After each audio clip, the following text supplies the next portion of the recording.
तो ने गृहस्थों के लिए विरोधी हिंसा के त्याग का उपदेश नहीं दिया। वो अपने घर, परिवार, कुटुंब, समाज, संस्कृति और राष्ट्र की रक्षा के लिए, उसके स्वत्व और स्वामित्व की रक्षा के लिए, उसके अस्तित्व और अस्मिता की रक्षा के लिए यदि कोई कदम उठाया जाता है तो हिंसा नहीं है, वो उसका कर्तव्य है, धर्म है। रामचंद्र जी ने रावण पर अटैक किया तो अटैक किया, वो हिंसा नहीं थी, वो उन्हें हिंसा करनी पड़ी, ये मजबूरी थी, जो उनका कर्तव्य था। यदि ऐसा नहीं करते तो बहुत सारी बातें गड़बड़ हो जाती। उन्होंने जो निरर्थक शब्द का प्रयोग किया उसका मतलब बिना प्रयोजन के। निरर्थक यानी अर्थ यानी प्रयोजन, निरर्थक यानी व्यर्थ, बिना मतलब के जो हिंसा होती है उससे व्यक्ति को बचना चाहिए। निरर्गल यानी स्वेच्छाचारी हिंसा से व्यक्ति को बचना चाहिए। अपने स्वार्थ, मनोरंजन आदि के लिए की गई हिंसा महाहिंसा। पारस नरेशन जी गोधा, बाकी पृष्टि 52 गजा, और आपके बाद तैयार रहेंगे ऋषभ मांडविया वर्धा। गुरुदेव नमोस्तु नमोस्तु नमोस्तु। गुरुदेव 28 जुलाई को आपके प्रवचन से जैन दर्शन के अनेकांतवाद के सिद्धांत को आपने हमें जागृत किया। गुरुदेव आपने ये बताया कि लड़ाई झगड़े परिवार के बीच में जो होते हैं और जो भेदभाव होते हैं वो एक ही पॉइंट रहता है कि मेरा सो खरा। तो गुरुदेव मेरी ये जिज्ञासा है कि आपके दृष्टिकोण से पारिवारिक अनेकांतवाद के कोई ऐसे सूत्र दीजिए जिसमें समाज, घर, परिवार सब ये पहचाने कि खरा सो मेरा और परिवार में सुख शांति बनी रहे। एक छोटा सा उदाहरण दे देता हूँ, मैं समझता हूँ उसी में सब बातें प्रकट हो जाएगी। पिता पुत्र दोनों एक थाली में भोजन करते थे। पिता पुत्र अरसे से एक थाली में भोजन करते थे। एक रोज बेटा नाराज हो गया और उसने कहा, पापा कल से मैं आपके साथ नहीं खाऊंगा। बेटे ने नाराज होकर कहा, पापा कल से मैं आपके साथ नहीं खाऊंगा। पिता ने विनम्रता से कहा, बेटा ठीक है मैं तेरे साथ खा लूंगा। समझ गए? यही है पारिवारिक अनेकांत। नमस्ते महाराज। ऋषभ मांडविया वर्धा, आगे तैयार रहें। चंद्रकांता पोरवाल कोटा। गुरुदेव आपके चरणों में शत नमन। प्रकृति ने हमें आनंद ही आनंद दिया है, लेकिन दुख तो हमारी खोज है, ऐसा क्यों? बिल्कुल सही है, प्रकृति में आनंद है, दुख हमने खुद ने प्रकट किया। आपने पूछा ऐसा क्यों? क्योंकि हमने उसमें विकृति डाल दी। जहाँ विकृति है वहाँ दुख है और जहाँ प्रकृति है वहाँ सुख है। मनुष्य की मनोवृत्ति कुछ ऐसी है कि उस प्रकृति को प्रकृति के रूप में स्वीकार करने के लिए उसका मन राजी नहीं होता और वो विकृति की ओर झुक जाता है, इसलिए ऐसा परिणाम होता है। मनुष्य यदि सहजता को आत्मसात करके जीना शुरू करे तो उसे कहीं कोई कठिनाई न। नमोस्तु गुरुदेव, नमोस्तु गुरुदेव, नमोस्तु। चंद्रकांता पोरवाल कोटा, और आगे तैयार रहेंगे अभिषेक गंगवाल सिंघाड़ा। नमोस्तु महाराज जी, नमोस्तु महाराज जी, नमोस्तु महाराज जी। हम बहुत 3 साल से आचार्य श्री के दर्शन करने की भावना भा रहे थे। बड़ी मुश्किल से कल हमारा सौभाग्य जगा और हम नेमावर पहुंच गए। और वहाँ पे आचार्य श्री के मैंने कहा नमोस्तु करेंगे, जो ऐसे भाव मर रहे थे, एक ऐसी भावना भाएंगे आचार्य श्री आप जैसा हम नहीं बन सके तो थोड़ा बहुत तो संयम ले सके, कुछ तो कर सके। हाँ। हम आचार्य श्री को नमस्ते करने के लिए, नमोस्तु करने के लिए बैठ भी गए। सवाल है कि केवल ये भावना व्यक्त करना है? हाँ। सवाल करिए, चलिए आगे। अब जब आचार्य श्री निकले सब फिर ऐसे उधर ही चले जाएंगे दूसरे दिन। तो हमें मतलब जैसे द्रव्य भाव और 2 तरह के बताए ना। पहले प्रश्न नहीं दिया था क्या? चलो दूसरे की तरफ दो, सवाल स्पष्ट करो, समय नहीं लो। अभिषेक गंगवाल सिंघाना, इसके बाद तैयार रहेंगे अलका गांधी मुंबई। मेरे आराध्य गुरुवर के श्री चरणों में बारंबार नमोस्तु। गुरुवर किसी ने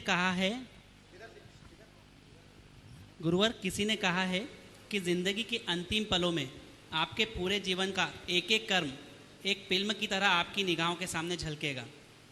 फिर से बोलो। गुरुवर किसी ने कहा है कि जिंदगी के अंतिम पलों में आपके पूरे जीवन का एक एक कर्म एक फिल्म की तरह आपकी निगाहों के सामने झलकेगा। कोशिश करें कि अपनी फिल्म देखने लायक हो। तो गुरुवर ऐसे क्या सर्वोत्कृष्ट प्रयास होने चाहिए कि हमारे जीवन थोड़ी और स्पष्टता से बोलो, समझ में नहीं आ रहा, फिर से बोलो। गुरुवर, किसी ने कहा है कि जिंदगी के अंतिम पलों में आपके पूरे जीवन का एक एक कर्म एक फिल्म की तरह आपकी निगाहों के सामने फिल्म की तरह, हाँ। कोशिश करें कि अपनी फिल्म देखने लायक हो। तो गुरुवर ऐसे क्या सर्वोत्कृष्ट प्रयास होने चाहिए हमारे जीवन में हमारे द्वारा किए गए एक एक कर्म जब फिल्म की तरह हमारी निगाहों के सामने छलके तो वह सुखद अनुभूति तो लिए हो और साथ में उत्कृष्ट स्वरूप भी प्राप्त किए हो। बहुत अच्छी बात कही है जिन्होंने भी ये बात कही कि हमारे जीवन का बीतने वाला एक एक क्षण एक समय ऐसा आएगा जो एक फिल्म की तरह दिखेगा। आपने कहा है कि कोशिश करें कि क्षण ऐसे बीते कि वो फिल्म देखने लायक। कुछ मत करो, उसके लिए एक छोटा सा प्रयोग करो। जब कभी भी कैमरा आपके सामने होता है आप कितने अलर्ट हो जाते हैं, होते हैं ना? सही है। जब कैमरा सामने आता है आप अलर्ट होते हैं, चेहरे में अलग सी मुस्कान होती है क्योंकि आपको लगता है रिकॉर्डिंग चालू है ना? तो आप चाहते हैं कि अच्छी रिकॉर्डिंग हो तो अच्छा एक्शन करना शुरू कर दो। अगर आपका एक्शन अच्छा होगा तो रिकॉर्डिंग अच्छी होगी और एक्शन खराब होगा तो रिकॉर्डिंग खराब होगी। ध्यान रखना, ये कैमरा भले तुम्हें दिख जाता है तो फिर भी तुम सावधान हो जाते हो। हमारी ज़िंदगी के साथ लगा हुआ कैमरा अनवरत चलता है, उसकी रिकॉर्डिंग सतत जारी है जिसका हमें पता नहीं चलता। इसलिए हर पल ध्यान में रहो, आप कैमरे की नज़र में हो, रिकॉर्डिंग चालू है, सावधान हो जाओ कहीं मेरी रिकॉर्डिंग बिगड़ ना जाए। ऐसी फिल्म बने जो देखने लायक ही नहीं दिखाने लायक भी है। नमस्ते गुरु। अलका गांधी मुंबई आगे तैयार रहेंगे। कुमारी चाहत रिद्धि राशि मनावर। नमोस्तु गुरुवर, नमोस्तु गुरुवर, नमोस्तु गुरुवर। आज पार्शनाथ भगवान के मोक्ष कल्याण के दिन आपने भगवान पार्शनाथ का और कमट के बैर का दृष्टांत सुनाया था, जिसमें उस कमट का बैर 10 भव तक चालू रहा और भगवान पार्शनाथ ने संयम और सहनशीलता संतोष की उन्होंने इतना सहनशीलता से उसका परिचय दिया। लेकिन आज के पंचम काल के मनुष्य में इतनी सहनशीलता समता है ही नहीं, तो किस तरह उसका परिचय हम देवें ताकि हम इस पद की प्रत्येक विषमता को समता में स्वीकार करें और जीवन विकास के प्रिय पद की बाधाओं को कैसे परिहार करें और अपना कल्याण करें। देखिए, बात बिल्कुल सही है। विडम्बना यह है कि पारसनाथ को मोक्ष हो गया, कमठ आज भी संसार में घूम रहा है और लोग पूजा पारसनाथ की करते हैं और अनुकरण कमठ का करते हैं, इसलिए मामला गड़बड़ हो जाता है। हमें चाहिए कि हम पार्श्वनाथ की पूजा करें तो पार्श्वनाथ का अनुकरण भी करें, तभी हम अपने जीवन के सर्वोपरि हित को साध सकेंगे, अन्यथा कोई रास्ता नहीं। आपने कहा है कि ऐसा हम अपने जीवन में कैसे लाएं। हमेशा एक ही बात व्यक्ति अपने मनोमस्तिष्क में अंकित कर ले कि मुझे वैर मुक्त जीवन जीना है, तो उसके जीवन में ये बातें आएगी ही नहीं। हर पल, जैसा सुबह मैंने कहा था कि क्षमा के भाव का विस्तार रखें। यदि हम अपने मनोमस्तिष्क में ये बात रखें तो अपने आप हमारे जीवन में ये परिवर्तन आएगा। मुझे क्षमा करना है, मैं सब जीवों से क्षमा मांगता हूँ, सब जीव मुझे क्षमा करें, ये पुकार अंदर से उत्पन्न होने लगे तो किसी भी तरह की वैर की गांठ मन में नहीं आएगी।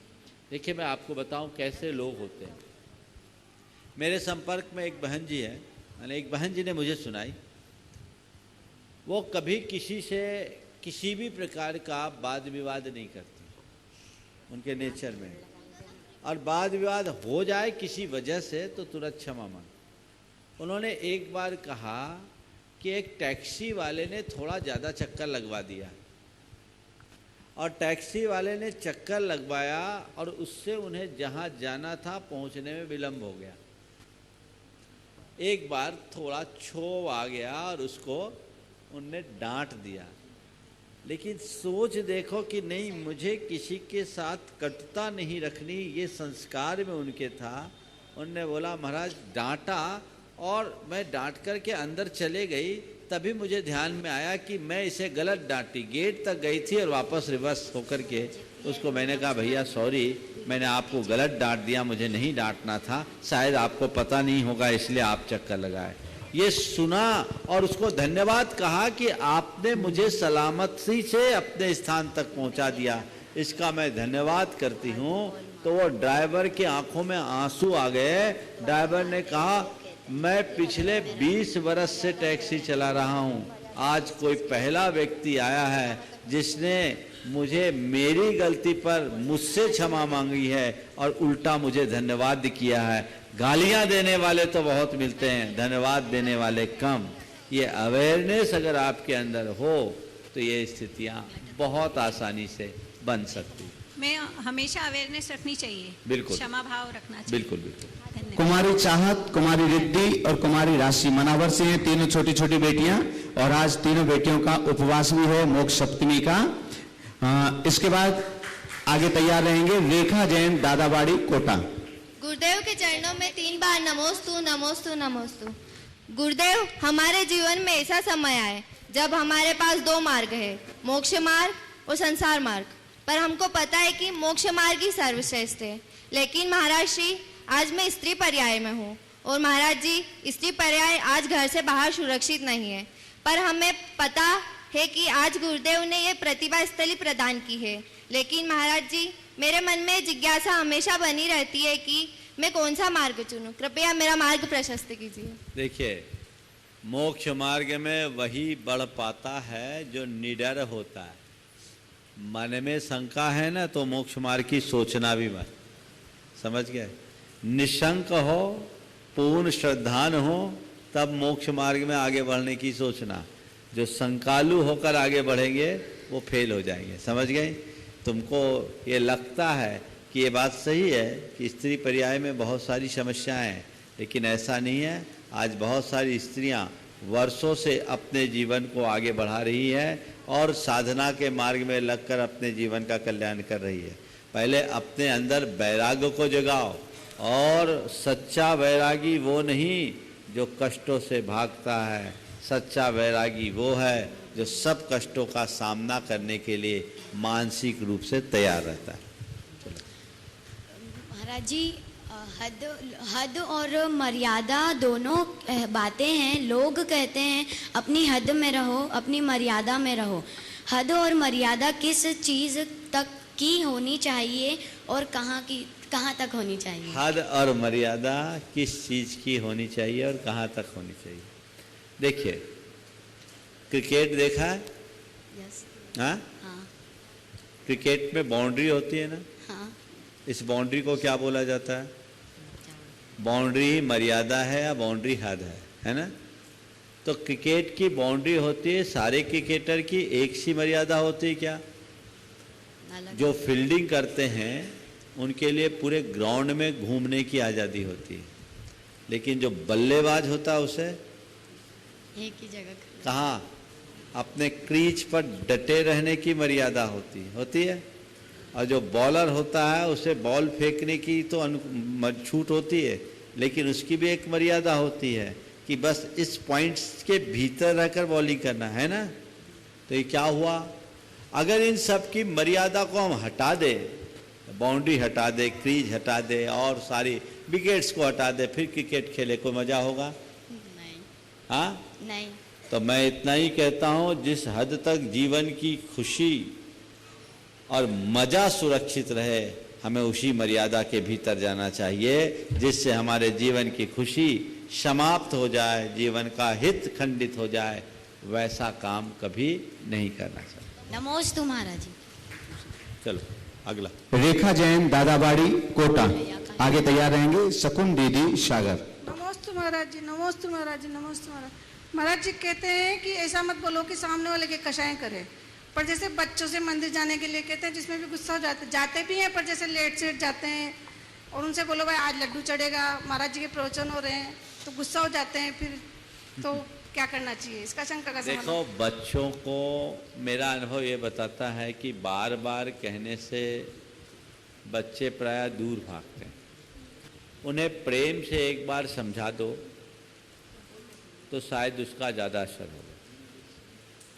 मैं एक बहन जी का उदाहरण आपको देता हूँ। उनके 2 बेटे थे, दोनों में एक इंजीनियरिंग करके आया, एक MBA करके आया। जब तक छोटे थे तब तक तो मंदिर वगैरह सब जाते थे। माँ बड़ी धर्मात्मा थी। बाहर पढ़ करके आने के बाद बच्चे इन सब चीज़ों से दूर रहने लगे। माँ ने 1-2 बार समझाया, बच्चों ने अनसुना कर दिया, जैसा कि ज़्यादातर होता है। माँ ने कुछ नहीं किया। उन्होंने सेव रोज खाती थी, सेव का त्याग कर दिया। बच्चे माँ को बहुत चाहते थे और बच्चे ही सेव लेके आते थे। देख रहा है कि माँ कुछ दिनों से सेव नहीं खा रही। बच्चे पूछे, माँ आप क्यों नहीं खा रही, क्यों नहीं खा रही है? तो माँ टाल मटोल कर रही है। लेकिन एक दिन घर की नौकरानी से मालूम पड़ गया कि माँ सेव इसलिए नहीं खा रही है कि माँ के मन में लग रहा है मेरे संस्कार कहाँ खो गए, आज मेरे बच्चे मेरी बात क्यों नहीं मान रहे, वो मंदिर क्यों नहीं जा रहे। बच्चे माँ से बेहद प्यार करते थे। बच्चों के मन में इसका बड़ा अलग असर पड़ा। तुरंत माँ के चरणों में गए, दोनों के दोनों बच्चे सॉरी किया, बोले माँ आज से आप सेव खाना शुरू करो, हम मंदिर जा कर के आते हैं। माँ ने कहा चल पहले मैं मंदिर चलती हूँ तुम्हारे साथ, फिर सेव खाना शुरू करो। और वो दिन है, माँ ने अपने दोनों बच्चों को लेकर के मेरे पास आकर बताया, सागर की घटना है। दोनों बच्चों को लेकर के मेरे पास आकर के बताई, महाराज ये है और आज का ये दिन है कि बच्चे, काफ़ी पुरानी बात होगी, 1997 की बात है, 22 साल पुरानी बात है। आज वे बच्चे धर्म मार्ग में बहुत आगे बढ़ गए। तो मेरी आप सबसे सलाह है, बच्चों से ज़्यादा कहोगे तो वो बिगड़ जाएंगे, उन्हें थोड़ा कम कहो और ज़रूरत के हिसाब से कहो। छोटे बच्चों को सलाह दी जा सकती है, बोला जा सकता है, बड़ों को बलात् कुछ नहीं किया जा सकता। केवल इतना कहो कि बच्चे अगर तुम ऐसा करोगे तो हमें अच्छा लगेगा, ये हमारा कर्तव्य है, तुम इसे समझो। तो करते हैं बच्चे, उनके पीछे पड़ने से कोई लाभ नहीं। शकुन देवी सागर आगे तैयार रहे। अखिलेश जी सतवैया टीकमगढ़ ट्रस्टी गुणायतन। नमस्ते महाराज। महाराज जी एक बहन का प्रश्न है कि अतीत में व्यतीत करे समय को किस प्रकार भुलाया जाए कि वह कुछ शिक्षा भी दे जाए और दुख भी ना पहुंचे। अतीत में व्यतीत बुरे समय को किस प्रकार भुलाया जाए कि वह कुछ शिक्षा भी दे दे और दुख भी ना हो। देखिए मैं तो ये कहता हूँ, अतीत एक भोगा हुआ यथार्थ है और यदि उससे हम कोई निष्कर्ष निकालना चाहें तो बहुत सारा अनुभव पा सकते हैं। जो भी बुरी स्मृतियाँ हैं उनको दिमाग में हावी मत होने दो। सबसे पहले हमें अतीत की बातों से दुख या तकलीफ कब होती, वो हमें तब होती है जब वो चीज़ें हम पर हावी हो जाती। मनुष्य को चाहिए कि वो भूतकाल की स्मृतियों को त्यागना शुरू करे और मन में ये बात दोहराए कि मैं अपने बुरी स्मृतियों को त्यागता हूँ। आप लोग प्रतिक्रमण करते हैं, तस्मिच्छामि दुक्खड़म, मेरा वो दुष्कृत मिथ्या हो। हम लोगों के प्रतिक्रमण में होता है मिच्छत्तम बोसरामी, मैं बुराइयों को त्यागता हूँ, बोसरामी बोसरे, छोड़ता हूँ। बुद्धि पूर्वक उन बातों को छोड़ने का भाव रखना चाहिए जिससे मेरा मन मलिन होता हो, मेरे जीवन का संतुलन बिगड़ता हो, उसे मैं छोड़ता हूँ।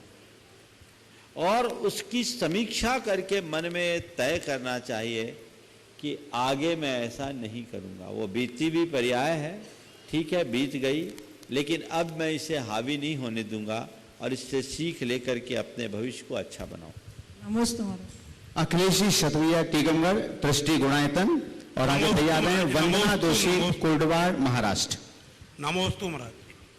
महाराज जी आचार्य श्री द्वारा रचित मूक माटी ग्रंथ, जिसका कई भाषाओं में अनुवाद हो चुका, वो कई महाविद्यालय विश्वविद्यालय में अपने कोर्स में ली गई है। अभी हाल में छत्तीसगढ़ में भी मूक माटी कोर्स में ली गई है। मूक माटी में मिट्टी से कलश बनने की व्यथा कथा है कि मिट्टी अपनी बात करती है, कैसे मिट्टी से कलश बनता है। क्या है, अपनी आत्मा को परमात्मा के बनाने का रास्ता भी यही है क्या? भैया ये तो ऐसा हो गया सवाल कि पूरी रामायण सुनने के बाद पूछ रहे हो सीता किसकी बेटी थी। अरे भैया मूक माटी की तो थीम ही यही है। ये तो एक प्रतीक है, महाकाव्य है। काव्य में काव्यात्मक लहजे से बातें की जाती है। मिट्टी आत्मा का प्रतीक है और मंगल कलश परमात्मा। और मूक माटी जो कुछ भी है वो आत्मा से परमात्मा तक की संपूर्ण जीवन यात्रा है, जिसे गुरुदेव ने अपनी कल्पनाओं और चिंतन के माध्यम से बहुत सुंदर तरीके से अभिव्यंजित किया। नमोस्तु महाराज। वंदना दोषी कोडवाड़ महाराष्ट्र। और आपके बाद तैयार हैं शांतिलाल सेठी खरगोन। मेरे आराध्य गुरुवर नमोस्तु नमोस्तु नमोस्तु। सुबह प्रवचन में महाराज श्री आपने कहा था भक्त अमर होता है, तो उस भक्त को कैसी भक्ति करना चाहिए जिससे वो अमर हो सके? रोज तो वही बोल रहा हूँ, भक्त अमर के सारे प्रवचन सुन लो और उसको आत्मसात कर लो, अमर हो जाओ। नमस्ते महाराज। शांतिलाल सेठी खरगोन। और उसके बाद तैयार हैं जम्बू कुमार जी जैन दादावाड़ी कोटा। महाराज श्री के चरणों में सत नमन। महाराज जी कहते हैं कि 84 लाख योनियों के बाद ही मनुष्य जीवन मिलता है। ये कथन सत्य है कि 84 लाख योनियों के बाद ही मनुष्य जीवन मिलता है? ये कथन सत्य है कि मिथ्यात है? 84 लाख योनियों का बंधन चक्र क्या है? क्या यह धर्म कर्म पर आधारित है? पशु पक्षी जीव जंतु सभी धर्म कर्म करते हैं क्या? सुनिए श्री महाराज जी, हम कौन सा पुरुषार्थ करें कि हमारा अगला जीवन मनुष्य का हो और जैन कुल में जन्म ले, जिससे हम भगवान श्री आदिनाथ जी के चरणों में वंदन पूजा कर सके? हो गया। आपने 2 सवाल कर दिए, सवाल की अनुमति 1 की है। चलिए फिर भी आपने पूछ लिया है। 84 लाख योनियां पूरी करने पर ही मनुष्य जन्म मिलता है, ये कथन पूरी तरह सच नहीं। मनुष्य जीवन 84 लाख योनियों में सबसे दुर्लभ है, ये कथन सत्य है। ये मत सोचना कि हम आज मनुष्य बने हैं तो 84 लाख योनियां पूरी कर ही लिए। हमारे शास्त्र ये बोलते हैं कि बहुत से ऐसे भी जीव हैं जिन्होंने आज तक निगोद अवस्था को छोड़कर अन्य कोई अवस्था को धारण नहीं की, वे भी वहाँ से सीधे मनुष्य बन सकते। तो ये सामान्य कथन है जिसमें हम कहते हैं 84 लाख योनियों में मनुष्य योनि उसको बाद होता है, कहने का तरीका है। दुर्लभतम मनुष्य योनि। आपने पूछा है हम आगे भी मनुष्य जीवन पाए, इसके लिए क्या करें? मानवीय मूल्यों को आत्मसात कर लो, अभी भी मनुष्यता आएगी, भविष्य में भी मनुष्यता। जम्बू कुमार जी जैन दादावाड़ी कोटा। और आगे तैयार रहेंगे पवन जी जोशी वाकानेर अध्यक्ष 52 गजा सिद्ध क्षेत्र। नमोस्तु महाराज जी, नमोस्तु महाराज जी। बरसात का जो पानी, माइक पास में करें, माइक पास में रखें। बरसात का जो जल इकट्ठा किया जाता है वो जल उठाने वाला 16 से हो या 16 से हो या 9, इसका समाधान क्या है? बरसात का जो जल होता है उसको लाने वाला 16 में हो या 16 में, यही पूछ रहे ना? हाँ। आप जो दूध लाते हो 16 में लाते हैं क्या 16 में? घर के लिए तो तेल लाते हो 16 में क्या 16 में? महाराज जी घर के लिए तो अरे सुनो तो, तुमने तो कर दिया, आप जो मैं बोल रहा सुनो। दूध 16 में लाते हो क्या? नहीं लाते ना? यथाशक्य प्रयोग करना चाहिए। बरसात के जल को अमृत कहा है। हाँ, जब तक आपने उसे वापरा नहीं तब तक की स्थिति अलग है, और आपने उसे अपने चौके में लाकर छान कर एक बार गर्म कर लिया तब फिर उसमें किसी भी प्रकार के अशुद्धि का हाथ नहीं लगना चाहिए। नमोस्तु। पवन जी जोशी वाकानेर अध्यक्ष सिद्ध क्षेत्र 52 गजा। और आपके बाद तैयार रहेंगे प्रवीणा पहाड़िया वड़वानी। नमोस्तु महाराज जी, त्रिकाल नमोस्तु। प्रश्न एक सिद्धांतिक बात है। प्रश्न एक सिद्धांतिक बात है। 24 तीर्थंकर बाहिर भगवान का उपसर्ग रुद्र करता रहा रात भर, उपसर्ग रुद्र करता रहा रात भर और स्वयं अपने आप चला गया समय पा करके। 24 तीर्थंकर बाहिर भगवान पे रुद्र, अंतिम रुद्र उपसर्ग करता रहा और स्वयं थक हार करके चला गया। और नरकों में जब तीर्थंकर भगवान रहते हैं तो उपसर्ग दूर करने के लिए देव आते, देव के निमित्त खड़े होने से ही मात्र से उपसर्ग दूर हो जाते हैं, क्योंकि उनको देव परेशान नहीं कर सकता है। बड़े देव के कारण भुवनवासी देव या जो कल्पवासी देव जाएंगे तो नीचे के देव अपने आप भाग जाएंगे, वैसे ही उपसर्ग कुछ भी नहीं करेंगे। सवाल करिए। हाँ, सवाल यार है मेरा सवाल। बोलो व्याख्यान। ऐसा ही देशभूषण कुलभूषण मुनि पर भी उपसर्ग जो किया, लक्ष्मण मात्र ही उपस्थिति से देव भाग गया। उसके बाद पार्षद भगवान पे उपसर्ग जो हुआ तो कमठ आरोपित किया गया और पद्मावती जो आरोप में भी नहीं थी, जिसे उपसर्ग को दूर नहीं किया, वो आरोपित की पूजा क्यों की जाती है? कृपया समाधान करें। देखिए, सबसे पहली बात तो उस घटना को ठीक तरीके से समझे। आज पार्श्वनाथ भगवान का निर्वाण महामहोत्सव है। हम सबको पता है कि पार्श्वनाथ भगवान को 7 दिन तक गंभीर उपसर्ग उनके ऊपर हुआ। हालांकि उन्होंने अपने आप को उपसर्ग से मुक्त रखा, वो अप्रभावित रहे। 7 दिन के बाद ऐसा कहा जाता है कि धर्मेंद्र ने और पद्मावती ने उनकी रक्षा की। तो सबसे पहले बात तो हमें यह जानना चाहिए कि धर्मेंद्र और पद्मावती ने उनकी कोई रक्षा नहीं की। बिल्कुल, बहुत बढ़िया। अगर उन्हें ही रक्षा करना था तो 7 दिन कहाँ तक सोए थे? बहुत बढ़िया। दूसरी बात, ये जो कथा है, इस कथा में एक बहुत ही रहस्य की बात आप सबको बता रहा। भगवान पार्श्वनाथ के उपसर्गाविष्ट अवस्था में 7 दिन बाद धर्मेंद्र का आसन कपा और पाताल लोक से निकलकर वो धर्मेंद्र आया, अपनी देवी के साथ आया। उसकी देवी का नाम किसी भी जैन आगम में, आचार्य प्रणीत ग्रंथ में पद्मावती नहीं है। देवी लिखा है उत्तर पुराण में 2 जगह, धर्मेंद्र और उसकी देवी। अन्य ग्रंथों में भी देवी लिखा है। बात के कुछ जगह जो भट्टारकी 14वीं-15वीं शताब्दी की बात है, वहां की बात में नहीं करता। धर्मेंद्र और उसकी देवी आई। मैं आपको कथा बता रहा हूं जो हकीकत है। उसके बाद धर्मेंद्र ने, अभी बैठिए, धर्मेंद्र ने अपना फना मंडल तान कर भगवान को ऊपर नीचे से कवर कर लिया। ऐसा कहते कि भगवान को उठा लिया, ये नितांत झूठ है। उनने भगवान को हाथ भी नहीं लगाया। ध्यान निमग्न मुनि को उठा लेना तो और उपसर्ग करना है। उनने ऊपर से नीचे तक एक कवच बनाया। बृहत फना मंडल मंडपे नियम स्वरत तरित पिंगर चोपसर्गिनम जुगु नागो धरणो धराधरम विराग संध्या तलिदम बुधो यथा। उस धरण नाग ने इस धरती को ऊपर से नीचे तक भगवान को अपने बृहत फना मंडल के द्वारा इस तरह से ऐसा मंडप तान दिया जैसे संध्या के काल में आकाश को पूरी लालिमा घेर लेती। हाथ नहीं लगाया। बहुत बढ़िया। और उसकी देवी ने अपने देव के फना मंडल के ऊपर वज्रमय छत्र दंड लगा लिया। इसका फोटो ये पुराणों में लिखा है। हमारे यहाँ आचार्य समंत भद्र महाराज की बात मैंने की। दूसरा उल्लेख उत्तर पुराण का आता है। उत्तर पुराण में यही घटना लिखी जैसा अभी मैंने आपको कहा। और इसका हूबहू अंकन एलोरा की गुफा में 2 जगह जिसमें सुनो तो इसमें नहीं बोलो, बहुत जानकारी है आपको। अध्यक्ष महोदय बहुत ज्ञानी है, चला सुना करो। ठीक है, तो मैं क्या बोल रहा था? एलोरा में पार्श्वनाथ भगवान कायोत्सर्ग मुद्रा में अवस्थित है। ऊपर से कमठ का जीव उन पर पत्थर बरसा रहा है। वो जो काल संवर देव है उपसर्ग कर रहा है।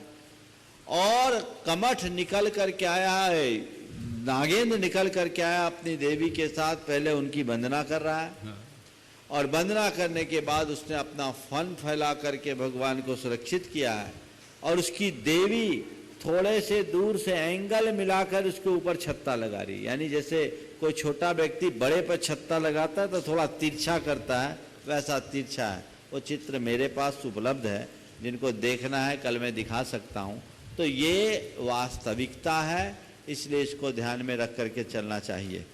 और इसलिए पहली बात तो ये कि कोई किसी का रक्षक नहीं है। अगर रक्षा ही करना था तो उपसर्ग क्यों किया? पहले ही दिन आता।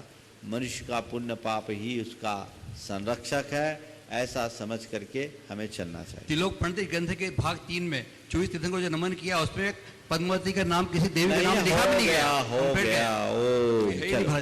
प्रवीणा पहाड़िया बड़वानी और तैयार हैं श्रेया पाटौदी शनावत। गुरुदेव नमोस्तु।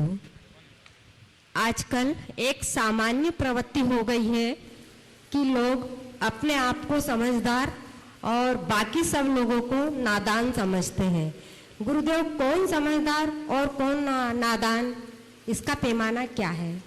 मैं तो कबीर का एक दोहा बता देता हूँ। समझा समझा एक है, अनसमझा सब एक। समझा समझा एक है, अनसमझा सब एक। और तिनको समझा जानियो, जिनके घट में विवेक। चलिए। नमोस्तु। श्रेया पाटौदी शनावत आगे तैयार हैं रजनी पहाड़िया मुंबई। नमोस्तु महाराज जी, नमोस्तु नमोस्तु नमोस्तु। महाराज जी, मेरा प्रश्न है कि कहा जाता है कि पारस पत्थर के स्पर्श से लोहा भी स्वर्ण में परिवर्तित हो जाता है, तो ये सत्य है या सिर्फ एक मान्यता है? देखो, एक समय तक तो मुझे भी ऐसे सुनते थे तो आश्चर्य होता था, लेकिन जब मैंने पारस पत्थर को देख लिया और लोहे को सोना बनते देखा तो मेरी धारणा पक्की हो गई।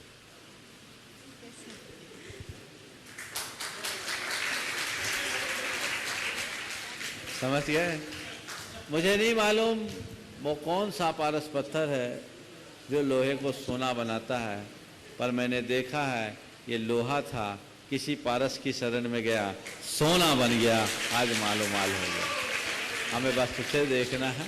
तो आज भी पारस पत्थर उपलब्ध है, लोहे को सोना बना सकता है, बशर्ते लोहे में जंग न हो, रंग न हो। रजनी पहाड़िया मुंबई और आगे तैयार रहेंगे नीना जी गोधा वड़वानी।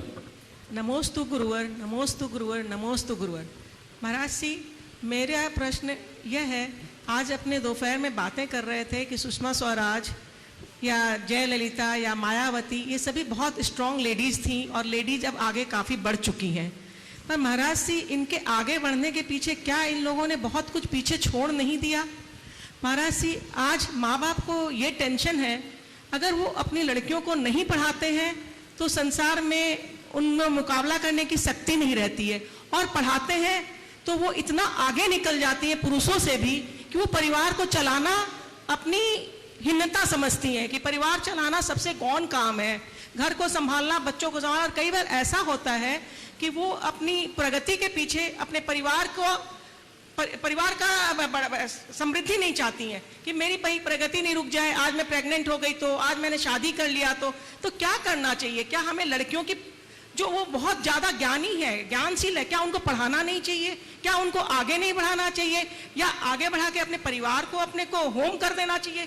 क्या करना चाहिए महाराज जी? मैं इस बारे में बहुत ज़्यादा भ्रमित हूँ। बहुत बहुत सामयिक और महत्वपूर्ण सवाल आपने खड़ा किया।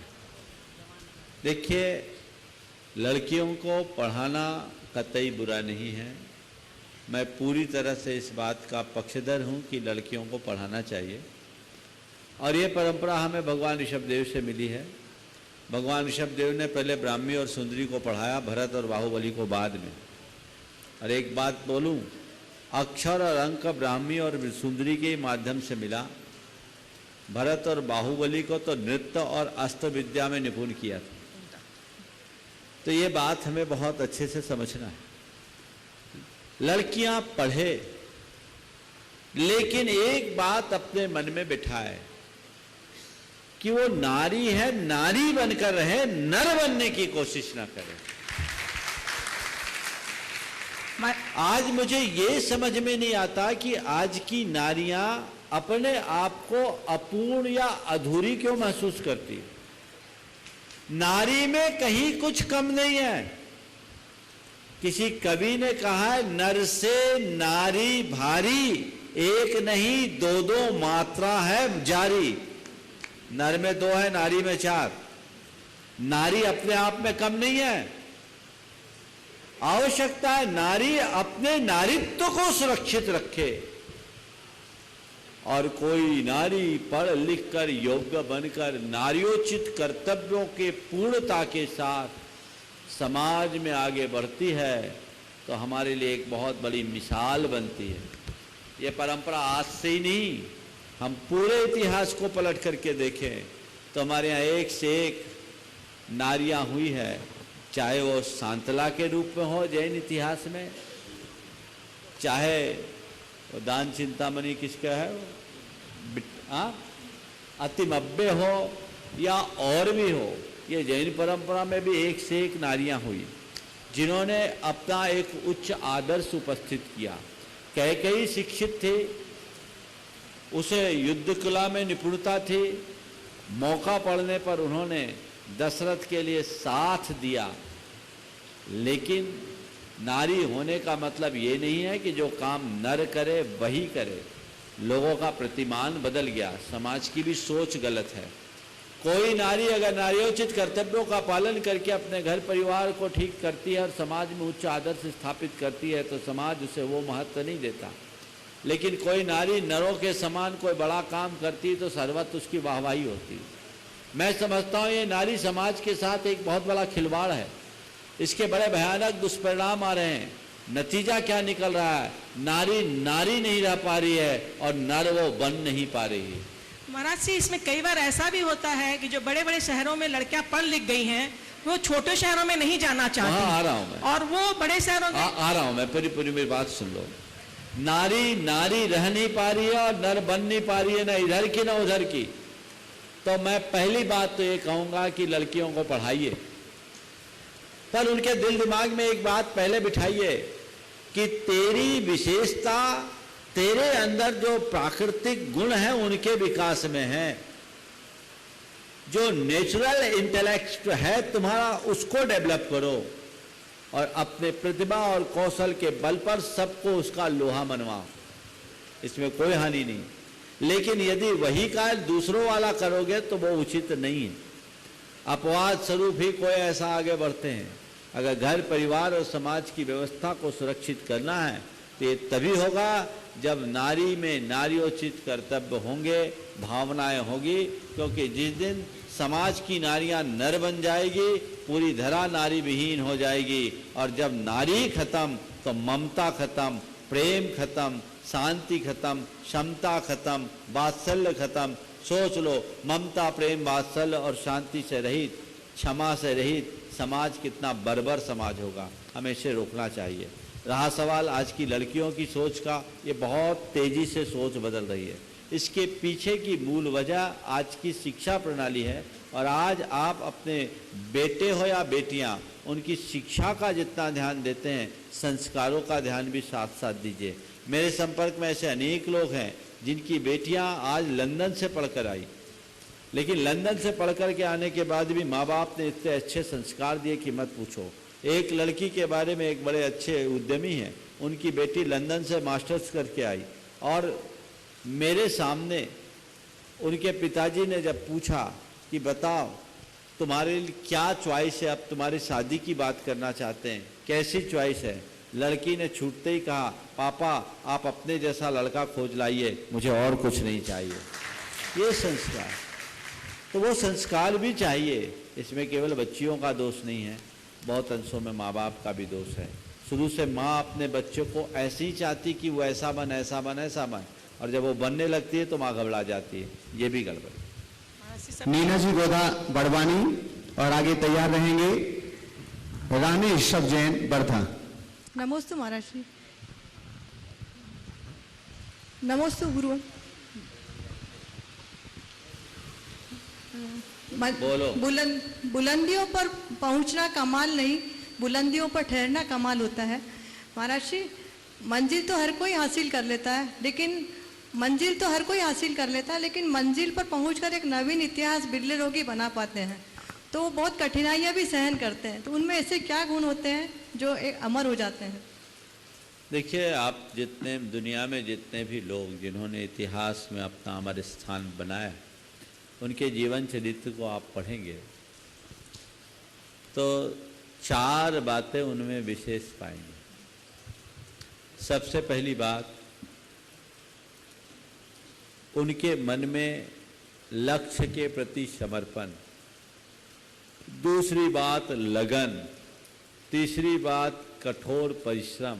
और चौथी बात सकारात्मक सोच। यदि ये बातें आ जाए तो मनुष्य जीवन में बहुत ऊंचा स्थान बना सकता है। रानी ऋषभ जैन वर्धा, और उसके बाद तैयार रहेंगे ब्रह्मचारी शिप्पी भैया तेजगढ़।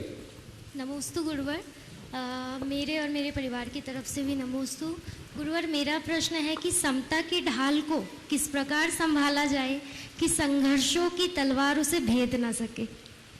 समता की ढाल को किस प्रकार संभाला जाए कि संघर्षों की तलवार उसे भेद न पाए। देखिए, मैं तो एक कहता हूँ कि समता की ढाल ही एक ऐसी ढाल है जिससे कोई भी संघर्ष या चुनौती की तलवार कभी भेद नहीं सकती। तो वो ढाल मजबूत होनी चाहिए, समझ गए। एक बार वो ढाल आ जाए, अंतिम समय तक मेरा ध्येय ऐसा होना चाहिए कि मेरी समता कहीं से खंडित ना हो। नमोस्तु गुरुवर। ब्रह्मचारी शिप्पी भैया तेजगढ़, हम आपके लिए बतला दें, ऐसे बहुत से भैया लोग आचार्य भगवान के मंगल आशीष से श्रमदान हथकरघा में कार्यरत हैं और भारत के बहुत सारे प्रदेशों में, राज्यों में हथकरघा चल रहा है और जेलों में भी हथकरघा चल रहा है। आज इसलिए ये विशेष है क्योंकि आज हथकरघा दिवस है, इसलिए आज हथकरघा दिवस है, इसलिए शिप्पी भैया को हम यहाँ पर आमंत्रित कर रहे हैं। साथ ही आपको बतला दें, इस बार का जो शिक्षण शिविर है इसलिए भी विशेष है कि जितने भी शिविरार्थी यहाँ आ रहे हैं, हथकरघा में बने हुए हमारे इन ब्रह्मचारी भैया के हाथों से निर्मित अहिंसा वस्त्र आपको पहनने के लिए दिए जाएंगे। हाँ, धोती भी, साड़ी भी, दुपट्टे भी और साथ में बैग भी, सब हथकरघा से निर्मित सामग्री इस बार यहाँ शिविर में आ रही है। तो मैं ब्रह्मचारी शिप्पी भैया को यहाँ पर आमंत्रित करता हूँ। दोनों भैया लोग, हाँ सर, दोनों खड़े बैठे बैठे। महाराज श्री के चरणों में बारंबार नमोस्तु नमोस्तु नमोस्तु। महाराज श्री जी, आज विश्व हथकरघा दिवस है और आचार्य श्री के आशीर्वाद से हथकरघा का उपक्रम चलाया जा रहा है।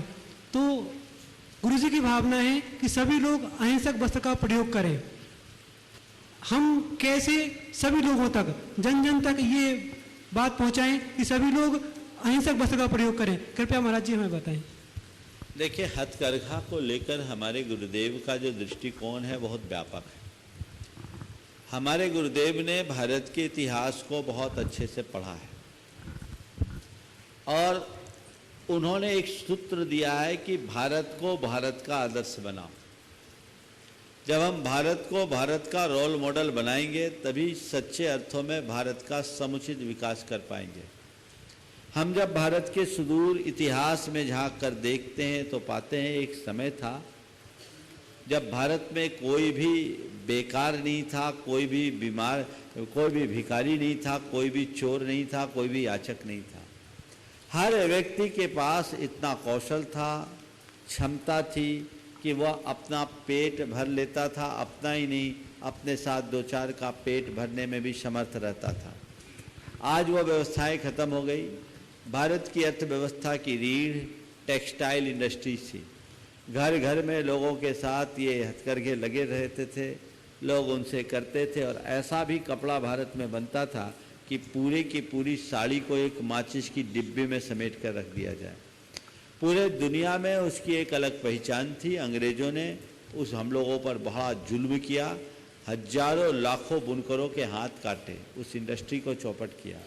गुरुदेव ने कुछ सोचा, उनकी एक दूरदर्शी सोच है कि यदि वापस उस युग को लौटाया जाए और वापस व्यक्ति के कौशल का विकास किया जाए, उसकी स्किल को डेवलप किया जाए, उसमें कुशलता और दक्षता विकसित की जाए, तो कोई भी व्यक्ति आज बेकार नहीं होगा।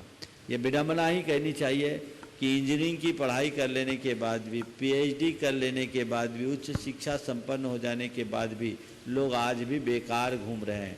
और हकीकत यही है कि पढ़े लिखे लोग ही बेकार हैं। गैर पढ़े लिखे लोगों के पास तो आज भी 100 काम है। ये विडंबना है कि आज भी चपरासी जैसे पद के लिए या पटवारी जैसे पद के लिए कैसे कैसे लोग एप्लीकेंट बन रहे हैं। तो ये विडंबना है। गुरुदेव चाहते हैं देश की दुर्वस्था को ठीक किया जाए, तो उन्हें इसमें एक अलग दृष्टिकोण दिखता है और इसी दृष्टि को ध्यान में रखते हुए उन्होंने सोचा अगर इस तरह के कार्य को प्रवर्तित किया जाए और घर घर में लोगों को ये सुलभ किया जाए। एक तो प्रतीकात्मक शुरुआत है, यदि हर व्यक्ति स्वदेशी को पहनना शुरू कर दे तो मैं समझता हूँ भारत वापस उठ करके खड़ा हो जाएगा, उसमें कोई देर नहीं लगेगी। हमें बहुत प्रसन्नता है कि गुरुदेव और उनकी दूरदर्शिता को देखिए कि आज ये युवक जो कोई इंजीनियर है, कोई आर्किटेक्ट है, कोई चार्टर्ड अकाउंटेंट है और कोई MBA है, जिन्होंने मल्टीनेशनल कंपनीज के बड़े बड़े जॉब छोड़े हैं भारत और भारत से बाहर रहकर, उनको दीक्षा न दे करके राष्ट्र के निर्माण में इन लोगों को समर्पित किया। ये हमारे गुरुदेव का एक बहुत बड़ा राष्ट्र कर्म है जिसे सदियों तक याद किया जाएगा। तो उन्होंने तो अपना संदेश दिया। अब आपकी जवाबदेही है कि आप ऐसे वस्त्रों का प्रयोग करें, न केवल खुद पहने अपितु औरों को भी उसके लिए उत्प्रेरित करें। आप इसे महंगे के रूप में मत देखिए, आप ये देखिए कि इसके प्रयोग से हमारे देश के कितने लोगों को काम मिल रहा है, रोजगार मिल रहा है, और वो लोग जो पूरी तरह से अहिंसक जीवन शैली को आत्मसात करके चल रहे हैं। तो ये कितना बड़ा राष्ट्र कर्म है। हमारा कर्तव्य है कि केवल हम अपनी न देखें, औरों की भी देखें।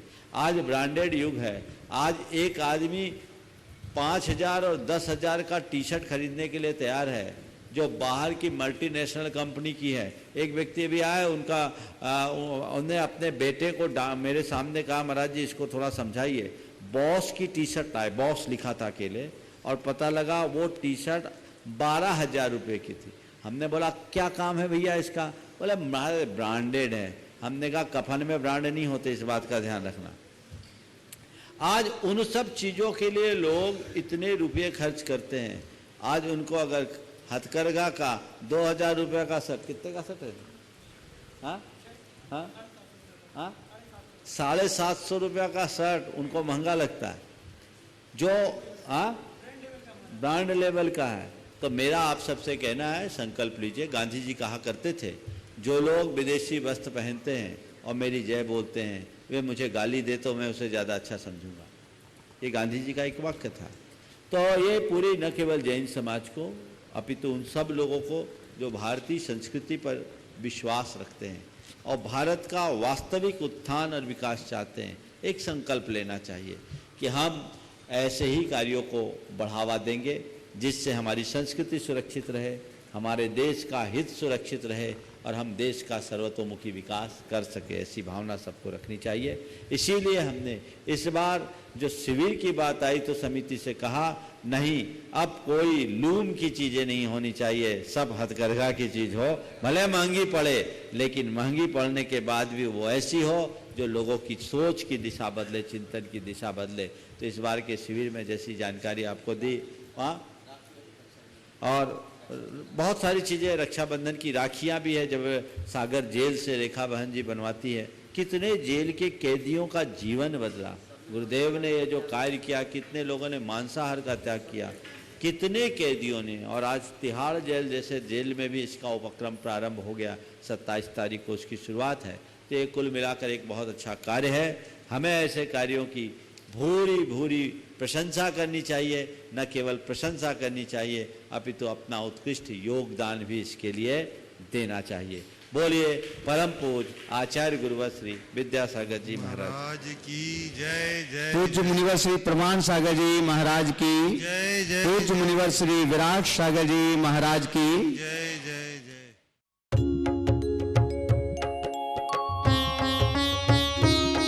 शक का समाधान। इस कार्यक्रम के पुण्यार्जक थे रमेश चंद जैन, रूपलता जैन, पालम, दिल्ली। संस्था मॉडल पब्लिक स्कूल पालम एवं Jain model public school Vaishali. पुत्र पीयूष जैन, पुत्र वधू शिखा जैन, पुत्र चंद्रेश जैन, पुत्री अंजू जैन, दामाद अभिषेक जैन, पुत्री संजू जैन, दामाद संजीव जैन, पुत्री हेमा जैन, दामाद संजीव, पुत्री रचना जैन, दामाद अखिल अग्रवाल, पुत्री सपना जैन, दामाद प्रांशुल जैन, श्री शिखर चंद जैन, श्रीमती मंजू जैन। शिखर जी, महावीर नगर जयपुर, श्री नरेंद्र कुमार जैन, श्रीमती मधु जैन। पुत्र पुत्रवधू नितिन श्वेता जैन, नितेश जैन, अर्चना जैन। निखिल सान्या जैन। पौत्री परी सिया, पौत्र पर्व